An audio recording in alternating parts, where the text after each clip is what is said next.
السلام علیکم ناظرین، آپ دیکھ رہے ہیں سیاسی پوائنٹ ڈیجیٹل۔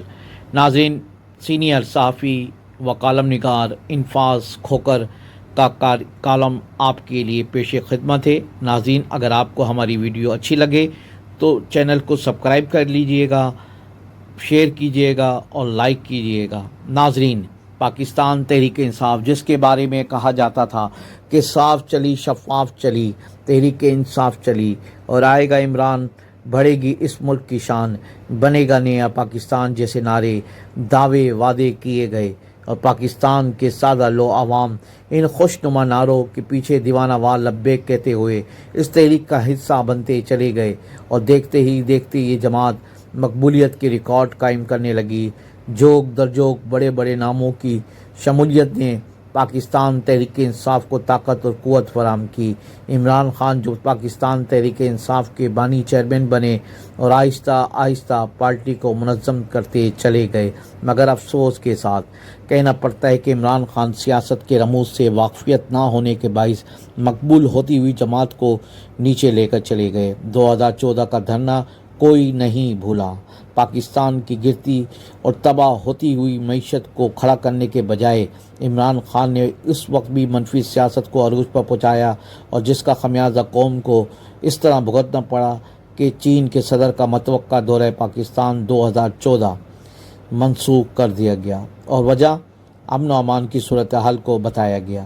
عمران خان نے ملک کی معیشت کی پرواہ نہ کرتے ہوئے دھرنا جاری رکھا، اور بالآخر اس دھرنے کا اختتام ایک ثانیے پر ہوا، اور 16 دسمبر 2014 کو سانحہ آرمی پبلک اسکول ہوا، جس میں دہشت گردوں نے اے پی ایس کے معصوم بچوں کو نشانہ بنایا اور کئی ماؤں کی گودیں اجڑ گئیں۔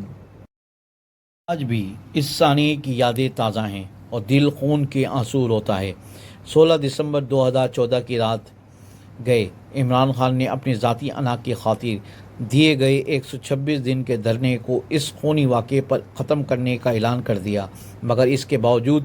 بانی پاکستان تحریک انصاف ملک میں ہلچل مچاتے رہے اور احتجاج کسی نہ کسی طرح جاری رکھا۔ جلسے جلوس ریلیاں ہوتی رہیں اور ملک کی معیشت کا خیال کیے بغیر اپنی احتجاجی تحریک جاری رکھی۔ چیئرمین پاکستان تحریک انصاف کی بڑی خواہش پاکستان کا وزیر اعظم بننا تھا، اور بالآخر 2014 سے شروع کی گئی منفی سیاست کا یہ فائدہ ہوا، اور 2018 کے الیکشن کے بعد عمران خان اس ملک کے وزیر اعظم بن گئے، مگر اس سے ملک کی بدقسمتی کہنے کے عمران خان کے سارے دعوے اس وقت دھرے کے دھرے رہ گئے جب یہ ایک معاشی ٹیم بنانے میں ناکام رہے اور پاکستان کو اپنے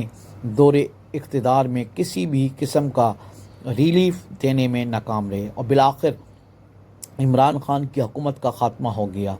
اور عمران خان نے اپنی نااہلی کو چھپانے کے لیے دوسروں پر بیجا الزامات کی بارش شروع کر دی۔ کبھی کہا کہ امریکی سازش کے تحت اقتدار سے نکالا گیا، کبھی بھارتی سازش قرار دیا، کبھی ملکی اداروں پر الزام لگایا، اور تقریباً 3.5 سال کے دور اقتدار کے بعد عمران خان کے خوشحالی کے نعرے زمین بوس ہو گئے۔ ملک ڈیفالٹ پر کے کنارے پہنچ گیا۔ آئی ایم ایف سے کیے گئے معاہدے پر یو ٹرن لے لیا گیا، سی پیک پر کام روک دیا گیا، اور نہ جانے کیا کیا 3.5 سالہ دور اقتدار میں کیا گیا۔ برادر اسلامی ملکوں سمیت دنیا پاکستان سے ناراض ہو گئی، جس کا خمیازہ پاکستانی قوم آج تک بھگت رہی ہے۔ شہباز حکومت کے 16 ماہ اور موجودہ 2024 کے الیکشن کے بعد عمران خان کی کرپشن کی کہانیاں جنم لینے لگیں۔ تحریک انصاف نے کپتان کو بچانے کے لیے بنی گالہ سمیت زمان ٹاؤن لاہور میں پولیس اور رینجرز پر اس قسم کی کارروائیاں کی کہ پاکستان کی تاریخ میں اس کی مثال نہیں ملتی۔ پولیس پر پیٹرول بم پھینکے گئے، تشدد کا نشانہ بنایا گیا، اور عمران خان زمان ٹاؤن میں اپنے لشکر کے ساتھ اپنے آپ کو محفوظ سمجھنے لگے، اور بالآخر 5 اگست 2023 کو چیئرمین تحریک انصاف کو مختلف کیسز کی بنیاد پر گرفتار کر لیا گیا۔ توشہ خانہ کیس،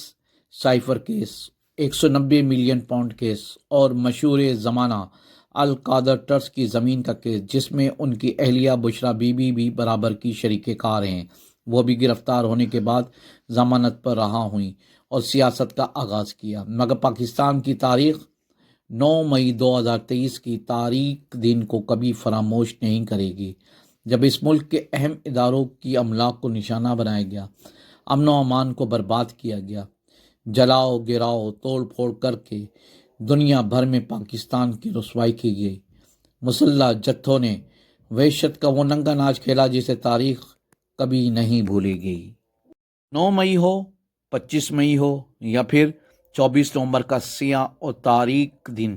تحریک انصاف کی قیادت کی اپیل پر ایک بار پھر اسلام آباد پر یلغار کی گئی،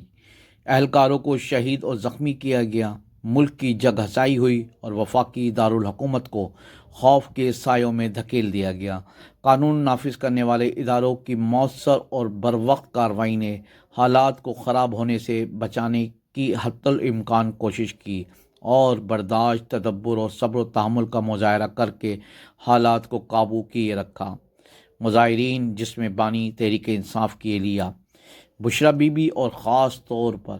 وزیر اعلیٰ خیبر پختونخوا امین گنڈاپور سر فہرست ہیں، اور جب احتجاج ختم ہوا تو دونوں رہنما راہ فرار اختیار کر چکے تھے اور 24 نومبر کا سورج تحریک انصاف کی بطور سیاسی جماعت ناکامی اور ہزیمت کے ساتھ غروب ہوا۔ اب بانی تحریک انصاف کی سیاست کیا ہوگی؟ باہر موجود رہنما کیا کریں گے؟ ان تمام باتوں کا جواب آنا شروع ہو گیا ہے۔ پاکستان تحریک انصاف کے سینئر رہنماؤں کے استعفے آنا شروع ہو گئے ہیں، جس میں پارٹی قیادت اپنی حرکتوں کے سبب اس گہرے کنویں میں گر چکے ہیں جہاں سے نکلنا اب شاید ان کے لیے ممکن نہ ہو۔ ریزہ ریزہ تقسیم ہوتی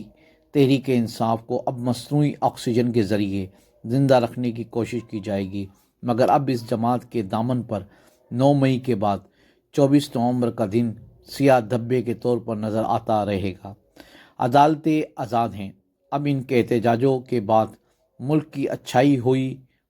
یا بدنامی، مورخ سب کچھ صاف صاف بیان کرے گا۔